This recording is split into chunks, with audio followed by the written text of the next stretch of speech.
سلام دوستان، خیلی خوش اومدید به یک ولاگرد دیگه. امروز اومدم به شمال غرب فرانسه، جایی به اسم سن مالو که کمتر ما راجبش میدونیم، ولی جایی بسیار قشنگ که بریم با هم دیگه ببینیمش. ولی قبل از اینکه این کارو بکنیم بریم یه مقدار راجع به تاریخ و فرهنگ این منطقه متوجه بشیم و برگردیم.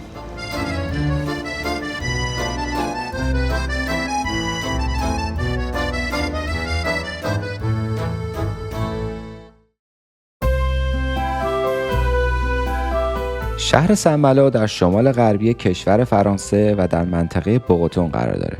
این شهر به دو قسمت قدیم و جدید تقسیم میشه و در ولاگ امروز ما به قسمت قدیمی این شهر که از قرن دهم میلادی تا اکنون با دیواری قطور محصور شده و به آن شهر داخل دیوار گفته میشه سفر میکنیم. سن مالو به دلیل موقعیت جغرافیاییش همیشه یکی از مراکز مهم تجاری بوده، اما دوران اوج اون به قرون 16 تا 18 میلادی و داستان‌های عجیب و غریبش با دزدان دریایی برمیگرده. این شهر حتی یک بار هم با شعار معروف نه بوغوتونی نه فرانسوی من سن مالوی‌ام اعلام استقلال کرده. این شهر اما در جریان جنگ جهانی دوم به شدت تخریب شد، اما پس از جنگ با دقت فراوان بازسازی شد تا ظاهر قرون وسطایی خودش رو حفظ کنه.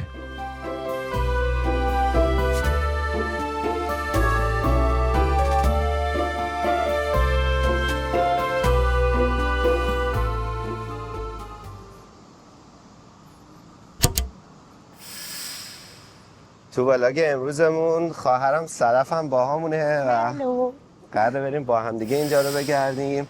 من خودم اولین بار دارم میام این شهر رو ببینم. یه شهر بسیار قشنگه که دور تا دورش هم یه دیواره و حسابی اینجا ازش تاریخ و داستان و اونجور چیزا، کتاب و اونجور حرفا هستش که میشه راجبش فهمید. ولی بریم با هم دیگه مقدار قشنگتر ببینیمش، غذاهاشو امتحان کنیم ببینیم که داستان چیه. و یه دیگه بریم کیف کنیم.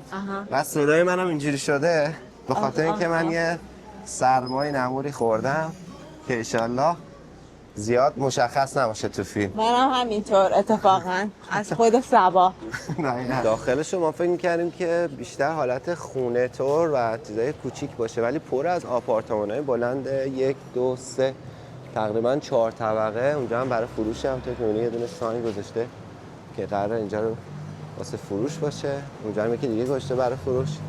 ولی کلا اون چیزی که ما فکر می‌کردیم خیلی بزرگتر و شهرتره. یعنی اگه دورشون دیواره نباشه قشنگ فکر می‌کنی که داخل یه شهر مدرن تقریبا جدیدی. به نظر نمیادش که مثلا یه جای قرون وسطایی، اینجا تقریبا مال 1300 سال پیش ساخته شده. البته اینم بگم اینجا بعد از جنگ جهانی دوم تقریبا 80% داغون میشه و تمام چیزهایی که ما داریم میبینیم بعد جنگ جهانی دوم دوباره ساخته شده و خیلی هم قشنگ این کار کردن که وقتی نگاش میکنی اصلا متوجه نمیشی که یه چیز جدیده، فکر میکنی هنوز داری تو همون شهر قدیم راه میری. اینجا پر از این شیرینی فروشی‌های خوب و ما دنبال یه جایی میگردیم که بریم بشینیم یه صبحونه بخوریم، یه ذره روشن شیم، بعد درست بیافتیم کارو در بیاریمش. گشنمونه. قشنگ گشنمه و این بوی اینا هم که بهت میخوره خیلی بیشتر تشدید میکنه قضیه رو. ولی پر از کافی شاپ و در واقع نونوایی‌های خیلی خوبه. دنبال یه دونه از اون درستاش میگردیم که بریم بشینیم قشنگ یه صبحونه خوب بخوریم. که پیدا شد. نه من دقیقا گیج شدیم مثلا من فقط همینو میگیرم که مال پسته است. یه چیزی گرفتیم مال من این شکلیه، توش پسته داره. منم اینجوری بود ولی خوشگل‌تر از این بود. توش چی هست اون؟ کوکی از این چیزا هست. نه اون قهوه‌ایه؟ یه چیز بیسکویتوری همین همون با خیلی خوشمزه است. با قهوه سن امتحان کنیم چی با نفتید مونه نفتید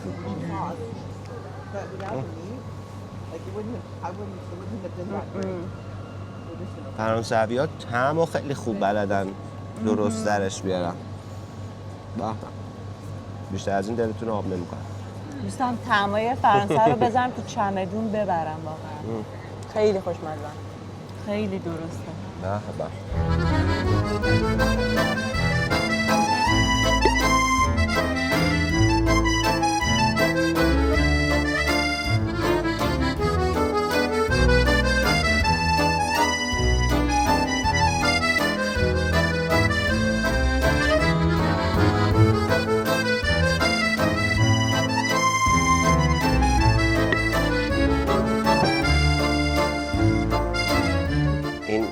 پرچم اینجایی که ما هستیم اسم بوغوتون، این ایالت فرانسه، این استان فرانسه، این پرچمش این شکلی.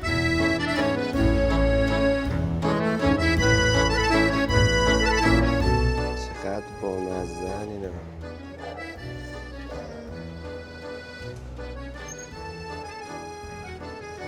قشنگ چیزه تومه. خیلی خراب.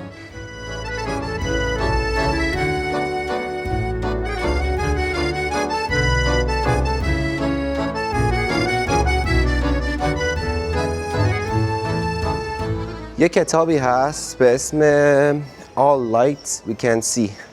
پایین میذارم لینکش رو حتما.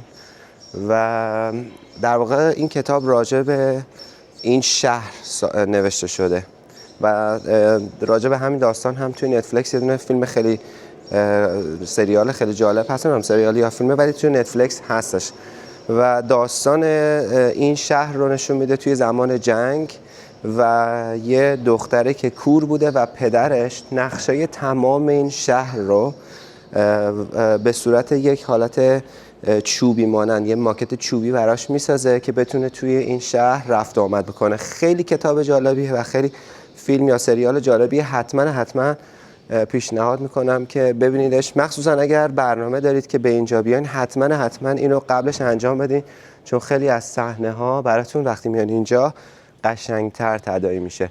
راجع به این کوچه های اینجا هم هر چقدر بگم کم گفتم، واقعا زیباست و اصلا دلتون میخواد فقط برین توی این کوچه پس کوچه های اینجا گم بشین و زیبایی اینجا رو قشنگ از نزدیک تجربهش بکنید و لمسش بکنید.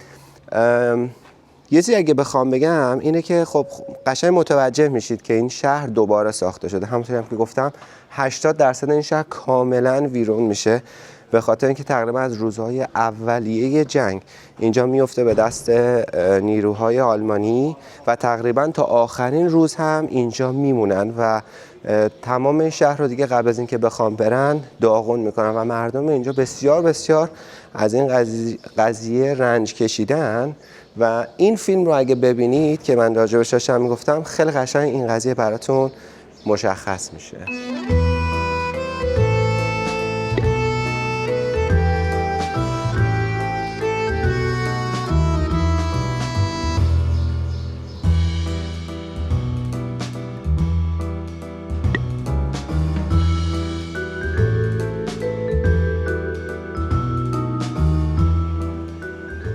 ببینید اینجا قشنگ میشه فرق بین چیزی که مجدد ساخته شده که در واقع این سنگ ها باشن با سنگ هایی که قدیمی هن رو میشه قشنگ توی این کوچه دیدش. این خیابون، این خونه تقریبا جایی که سالم مونده بوده و احتمالاً یه ذره بازسازی کردن فقط اینجا شد، ولی کاملا مشخصه که این سنگ های قدیمی این شهر بوده، ولی اون سمت شهر که نگاه میکنید سنگ های جدید و تازه تراش خورده و خیلی تر و تمیزترن.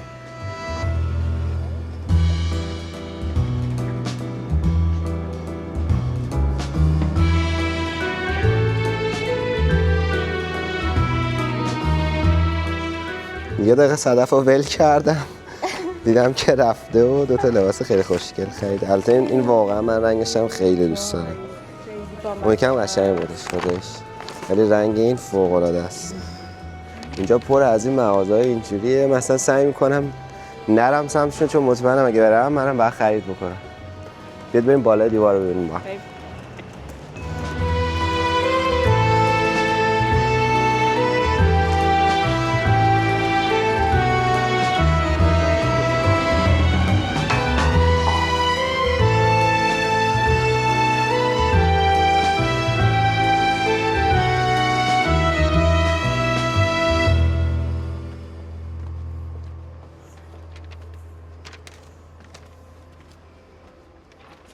اومدیم روی دیوار و واو اینجا رو نگاه کن.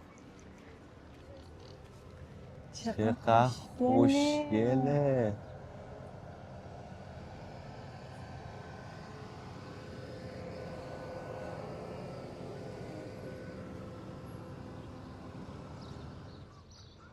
اینجا الان داخل شهره و این دیواری که ما اینجا داریم میبینیم که روش هم میشه راه رفتش، اینجا شهر رو جدا میکرده از بیرون و در واقع از شهر محافظت میکرده که مثلا اگه قرار کسی بیادش اینجا پشت اینو گیر میکرده. سری دروازه داشته که ما از یکی از همین دروازه ها وارد این شهر شدیم. این دریچه هایی که اینجا میبینید این شکلی جایی بوده که توپای جنگی رو میذاشتن و از اینجا به کشتیایی که میومده شلیک میکردن که بتونن از خودشون محافظت بکنن. ببینید اینجا دور تا دورش از اونجا شروع میشه، اینا هست و میره تا اون قسمت. اینا بیشتر سمت دریا گذاشته بودن و این سمتی که از سمت دریا کشتیای شبیه این کشتی که اینجا هستش اینم نشون میده، خیلی بامزه است. شبیه واقعا کشتیای همون زمان درست کردن گذاشتن، چیزایی که دوزای دریا هم بهشون حمله میکردن، تقریبا یه همچین کشتیایی بوده و جالبه که اینا همچنان اینجا هستش. خب حالا که روی این دیواره به این قشنگی هستیم، بیایید براتون یه تاریخچه خیلی باحال هم از این شهر سنملو بگم.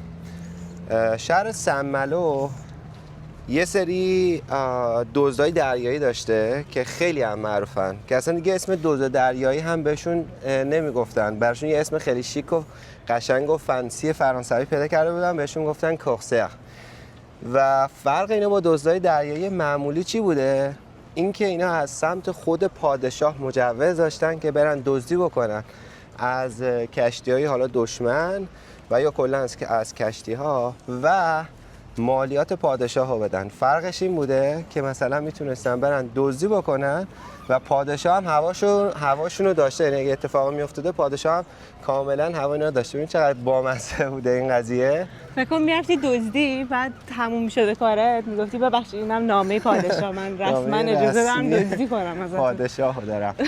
و اینم در واقع حالا یه جورایی گره خورده به تاریخچه این شهر سنملو و از بالای این دیوار که نگاه میکنی پایین یه سری از همین کشتی‌ها رو بازسازی کردن و همچنان میتونید ببینید. مثلا ببینید این کشتی که اینجا هستش رنگ قهوه‌ای داره، یکی از همین کشتی‌های مال اون زمان هستش که حالا یا دزدای دریایی بهش حمله میکردن یا اصلا دزدای دریایی ازشون استفاده میکردن.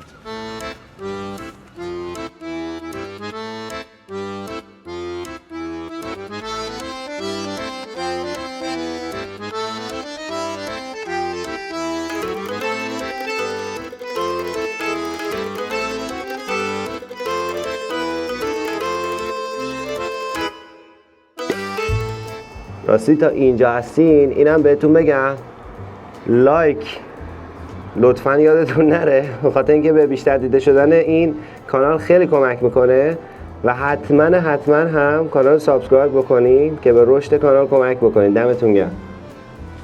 بیاد برگردیم اون بس.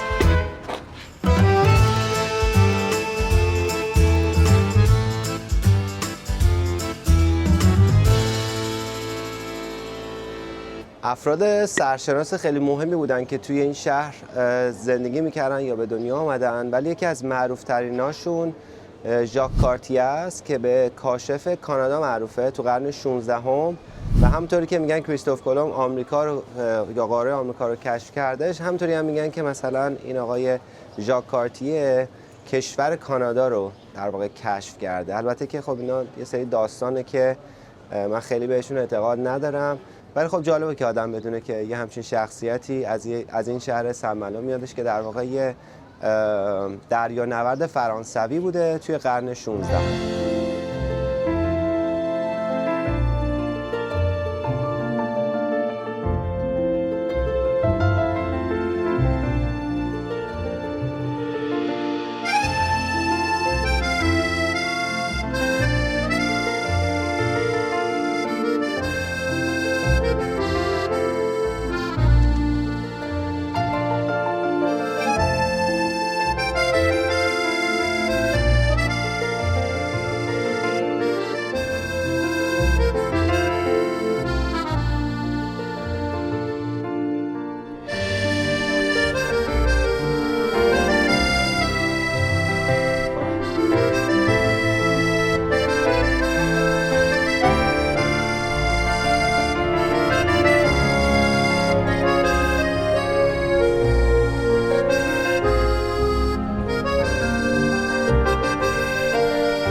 اینجا کلیسای اصلی شهر یا همون کاتدراله و نگاه کنیم اینا سنگای قدیمیشه اینجا گذاشتن و وقتی به این دیوار نگاه میکنی قشنگ متوجه میشی که اینجا دیوار قدیمه و اینا سنگایی که اینجا ها میبینیم اینا سنگای جدیده که دوباره ساختنش و بردنش بالا.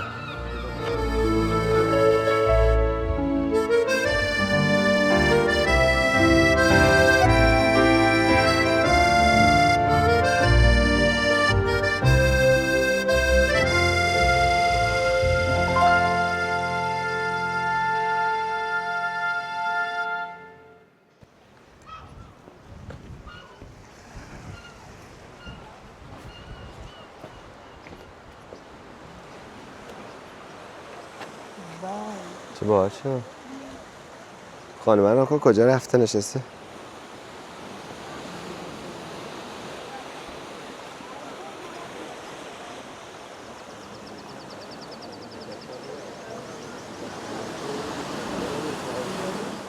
اینجا از طریق این دروازه‌ای که اینجا هستش از شهر اومدیم بیرون و رسیدیم به یکی از ساحل‌های شهر سنملو و اینجا اگه می‌بینید یه دونه صخره کوچیکه و اونور که می‌بینید یه دونه صخره بزرگه. اینا به همدیگه راه داره. ولی الان به خاطر اینکه جزر و مد اتفاق افتاده و آب اومده بالا بین این دوتا یعنی راهشون از بین رفته. سرعت حرکت آب در واقع سرعت جزر و مد آب توی این قسمت خیلی زیاد هستش و بعضی از جاها انقدر سرعت آب زیاده که اگه یه دونه اسب در حال دویدن باشه روی ساحل به سمت ساحل سرعت آب میتونه از اون جلو بزنه و بعضی از جاها هستش مثل جای بسیار معروفی که هستش به اسم مونت سن میشل که حتما هم میرم اونجا و ولاگش رو براتون درست میکنم که در روز چند بار به خشکی تبدیل میشه دوباره به جزیره تبدیل میشه هی وصل میشه به خشکی و از خشکی جدا میشه. حتما میرم ولاگ اونجا رو براتون درست میکنم ولی گفتم که شاید اینم جالب باشه بهتون نشون بدم که اینجا چجوری مردم این شهر میتونن بیان اینجا از این صخره‌هایی که اینجا هستش استفاده بکنن و حتی برای خودشون یه دونه ساحل کوچیک جمع و جور نقلی هم اینجا دارن. اینجا هم دوباره دیوارهای شهر رو میبینیم که دور تا دور شهر کشیده شده.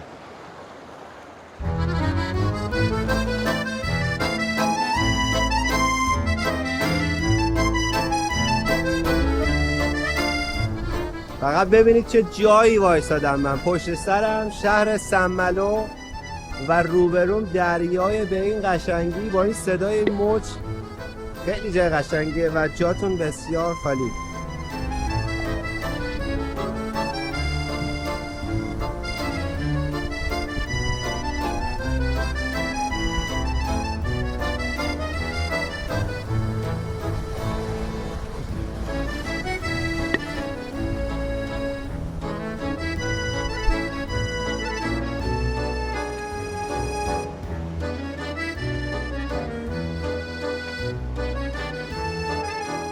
امیدوارم که از دیدن این ولاگ سنملو لذت برده باشین و اگه اینطور بوده لطفاً حتما کانال رو سابسکرایب بکنید و با دوستاتون هم به اشتراک بگذارین. الان تقریبا ساعت 1 و ما داریم از اینجا میریم به یه جای دیگه که تقریبا 1 ساعتی اینجا به اسم مونت سن میشل که ولاگ اونجا رو جدا درست میکنم و میذارم. حتما اگه از دیدن این ولاگ لذت بردین ولاگ بعدی رو هم نگاه بکنید چون اونجا هم خیلی جای خوشگلیه. پس تا ولاگ بعدی.